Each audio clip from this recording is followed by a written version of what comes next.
Yeah. ගල්ගෙඩි අතරේ මට ඇහිනවා කතාවක් අපේ ඉතිහාසයට වැටුණු අඳුරු තිරයක්. සුද්දෝ ලිව්වේ අපිට ඕන විදියට නෙවෙයි බන්. ලොකු පොත් තිබ්බට ඇත්ත කොහෙද හැංගිලා. ඔවුන් කීවා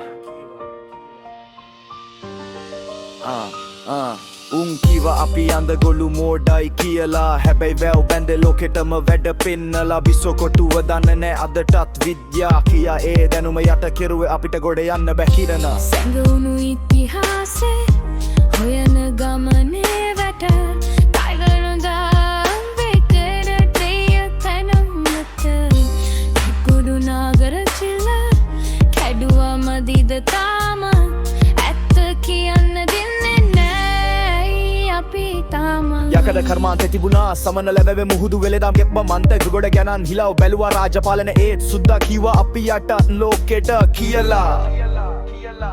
අපේ හෙළවෙදකම ජවිච්ච දැනුම ගැඹුරු දුහම සංහල කලකම හැමදේම දුටුවා උන් විහිළුවකද එයා බඩිය තම හත හතැන්දවා අදටත් ලෝකිටම. සැඟවුණු ඉතිහාසේ හොයන ගමනේ වැට කඩොළු දාරගෙන කුද මේලෝ තන ඔමට විදුරු නාරටිය කැඩුවා මදිද තාම ඇත්ත කියන්න දෙන්නේ නෑ අපි තාම.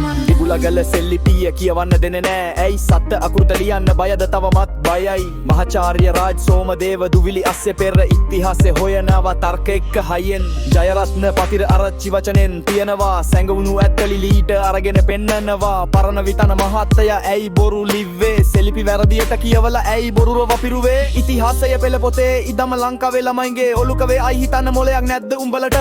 හරි අතීතයක් නැපිනි හරියට ඕපපාතිකයෙක් මගේ හරි ඉතිහාසෙක මෙන මිනි ආඩම්බර මනුස්සයෙක් එක පිළිගන්න කැමති නැද්ද. අයිතිවාසිකම් නැති මිනිස්සු සෙල්ලිපි කඩන්න ඇයි. බුද්ධිමතු නැයි මේ වැරදි කියවන විට නිහඬ යත්තටම අපි කැමතිද පරණ බොරුවෙම ඉන්න. දේශපාලනයට ඕන විදිහේ ඉතිහාසය හදන්න බෑ අපට. ඒකෙන් වෙන්නේ විනාශය අලුත් ඇන්ත කියන්න බෑ කෙනෙක්. අද ඒකෙන් වෙන්නේ අපේම පරම්පරාවට හානි. ඒ නිසා නැගිටපන් අලුතින් හිතපන් පරණ මතක. අලුත් දැනුමේකට ගලපන් අපේම මූලයම් හදවතින්ම හොයපන්. ඒකෙන් තමයි මේ කොඳු නාරටිය හයිය වෙන්නේ. ඉතිහාසය කන්නද කියපු උන්ට තේරුම් කරපන්. ඉතිහාසය නැත්නම් උන් අද නෑ කියන එකත්. කොද කෙලින් තියන්ගින් යපුළුවන් රටක බල්ලෝ වගේ කොදු කඩාගෙන ඉන්න එකම විලි ලැජ්ජාවක්.